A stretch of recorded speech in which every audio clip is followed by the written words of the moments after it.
Ouais, si tu veux vraiment changer, toi qui blaguais avec le Saint-Esprit là, tu sais, Jésus dit, sans moi, vous ne pouvez rien faire. Hmm? Ce n'est pas par la force. Le Saint-Esprit qui habite en toi là est prêt à t'aider. Le Saint-Esprit est prêt à t'amener à être sage. Pour cela, Colossiens 3, le verset 1 à 4. Il dit, si donc vous êtes ressuscité avec Christ, tu acceptes que quoi? Quand on crucifiait Christ, c'est toi on a crucifié, ton vieil homme. Quand on ensevelissait Christ, tu as été enseveli. Christ est ressuscité, tu es ressuscité avec Christ. Maintenant, il dit, si donc vous êtes ressuscité avec Christ, cherchez les choses d'en haut, où Christ est assis à la droite de Dieu. Verset 2. Affectionnez-vous aux choses d'en haut et non à celles qui sont sur la terre. Attachez-vous. Soyez intime avec les choses d'en haut. Quand on dit les choses d'en haut, vous êtes dans les lieux célestes en Christ. Les choses d'en haut, c'est la paix, l'amour, la paix, la joie par le Saint-Esprit qui habite en nous. Allez lire Galates 5, le verset 16 à 22. Ce que le Saint-Esprit veut. Dans votre pensée, tout ce qui est pur, tout ce qui est honorable, tout ce qui mérite l'approbation, soit l'objet de votre pensée en Christ. Tout ça commence par ça, la métamorphose, c'est-à-dire la transformation. Romains 12, le verset 2, il dit, soyez transformés, ne vous conformez pas au siècle présent.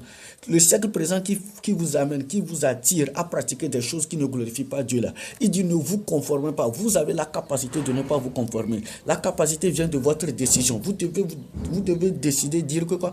Je vais renouveler je dois être transformé. Il dit soyez transformés par le renouvellement de votre intelligence. La transformation vient du renouvellement de ton intelligence.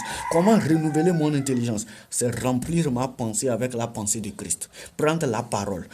Il dit, la parole me dit de m'affectionner aux choses d'en haut et non celles d'en bas. Maintenant, je sais ça. Colossiens 3, le verset 3. Il dit, car vous êtes morts et votre vie est cachée avec Christ en Dieu. Vous êtes morts. Votre ancienne vie avant Christ là. Christ a crucifié ça à la croix. C'est des faits. Ça, tu crois, tu acceptes, tu agis, tu avances. Galates 2, le verset 20. Si je vis, il dit, j'ai été crucifié avec Christ. Maintenant, c'est comme ça que tu renouvelles ta mentalité. J'ai été, moi Aristide ici, là, j'ai été crucifié avec Christ. Si je vis, ce n'est plus moi qui vis, c'est Christ qui vit en moi. Et si Christ vit en moi, attention, qu'est-ce que la Bible me dit? Il dit, le verset 5 de Colossiens 3, faites donc mourir les membres qui sont sur la terre. Mais ma pensée, les mauvaises pensées que j'avais là, je dois faire mourir parce que je ne suis plus appelé à vivre cette vie. Ce n'est plus ma vie. Je dois vivre la vie de Christ qui habite en moi. Et en vivant la vie de Christ, je parais avec Christ dans la gloire. Maintenant, quand je fais ça maintenant, le Saint-Esprit produit encore. Il dit que celui qui est juste se sanctifie toujours. Ou bien dans l'Apocalypse, là, quand j'ai pris cette bonne décision, le Saint-Esprit produira encore le faire et le vouloir dans ma vie pour que je puisse toujours marcher dans la sanctification. Marcher dans la sanctification, ça passe par l'amour. N'oubliez pas, le fruit de l'esprit, c'est l'amour. Quand je pratique, je décide de pratiquer l'amour maintenant, j'active la sanctification. J'ai dans Jean 17, le verset 17, il dit sanctifie-les par ta parole. Ta parole est la vérité. À chaque fois que je décide de pratiquer la parole par le Saint-Esprit, c'est le Saint-Esprit en moi qui m'aide à le faire. C'est pourquoi dans ton intimité, dans ta prière là, dis au Saint-Esprit, Seigneur, comment est-ce que tu veux m'enseigner? Comment est-ce que tu veux me conduire pour le faire? Jésus dit, il vous enseignera toutes choses. Il va t'enseigner à toi comment pratiquer la sainteté, comment vivre continuellement dans la sainteté. Maintenant, est-ce que tu prends le temps pour écouter le Saint-Esprit? Tu prends le temps pour demeurer dans la parole pour avoir ton réma et avancer? Chrétien. Ephésiens 4, le verset 21 à 24.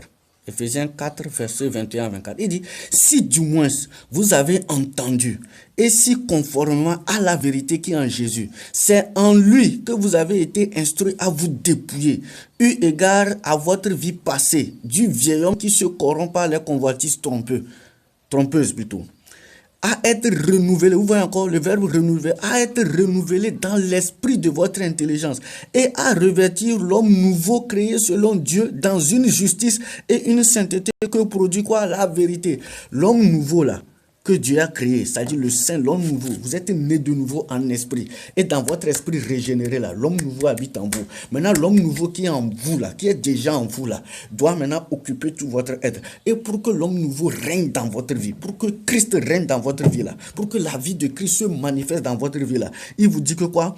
Vous devez vous revêtir. Ça, c'est au niveau de la mentalité. Tu te revêts avant. Se revêtir, c'est quoi? Si je suis devenu policier aujourd'hui, ça dit que quoi? J'ai l'armure de la police, j'ai l'habillement du policier. Je me conforme maintenant à la loi de la police. Maintenant que toi, si tu es né de nouveau, maintenant il y a une nouvelle loi, qui est la loi de l'esprit de vie en Christ, que tu dois découvrir et marcher selon cette loi-là. Il dit, si vous marchez selon la chair, vous mourrez. Mais si par l'esprit, Romains 8, 14, si par l'esprit, vous faites mourir les actions du corps, vous vivrez. Maintenant, tu dois découvrir la loi de l'esprit de vie qui est en Christ. Et c'est ça, on te dit que quoi? La loi de l'esprit de vie consiste à revêtir l'homme nouveau créé selon Dieu, dans une justice et une sainteté que produit la vérité. La sainteté et la justice sont produites par quoi? La vérité. Le chrétien doit vivre dans la vérité devant Dieu. Parce que vous êtes déjà justifié. La justice même, Christ vous a justifié. Romains 5, le verset 1. Chrétien, tu vois que c'est possible de vivre selon le Saint-Esprit. Développe la conscience de la présence du Saint-Esprit en toi. Psaume 139, le verset 5. David, il n'était pas né de nouveau comme toi. Toi, tu es né de nouveau, tu as le Saint-Esprit en toi. David avait seulement le Saint-Esprit sur lui. Mais il avait développé la conscience de l'omniprésence de Dieu avec lui. David avait cette conscience-là. Il sait une chose, il sait. Qu'est-ce que David savait? Je vais te lire ça. Psaume 139, je vais te lire ça. Il dit, Psaume 139, le verset 2. Tu sais quand je m'assieds, quand je me lève. Tu pénètres de loin ma pensée. Tu sais quand je marche, quand je me couche. Tu pénètres toutes mes voies. Car la parole n'est pas sur ma langue que déjà, ô Éternel, tu la connais entièrement. Regardez le verset 5. Il dit, tu m'entoures par derrière et par devant et tu mets ta main sur moi. Regardez la conscience que David avait. Lui n'était pas né de nouveau. Toi, tu es né de nouveau. Dieu est venu habiter en toi. Toi aussi, tu dois avoir cette conscience que partout où tu vas là, Dieu est avec toi. Il te regarde. Attends, Dieu est en toi. Il est en toi. Partout où tu vas, il est en toi. Mais tu dois vivre dans la parole de Dieu pour que Dieu se manifeste continuellement avec toi. Parce que Dieu peut être en toi, mais il ne peut être avec toi.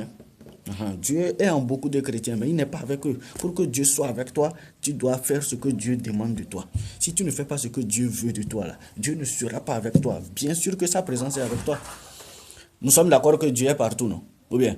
Mais là où même les gens sont dans la prostitution, là, Dieu est là-bas ou bien n'est pas là-bas. Mais est-ce que Dieu est avec eux? Dieu n'est pas avec eux parce qu'ils ne font pas ce que Dieu veut. De même, toi aussi, en Christ, là, développe la conscience de la présence de Christ en toi.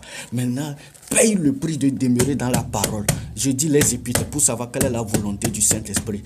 Décide de pratiquer. Et si ça ne va pas, dis au Saint-Esprit de t'aider. Sois honnête, il va t'aider. Tu as compris? Si tu ne décides pas d'abandonner la mauvaise vie, Dieu ne peut pas t'aider. Mais si tu décides, Dieu est prêt à t'aider. Que le Seigneur te bénisse. Amen.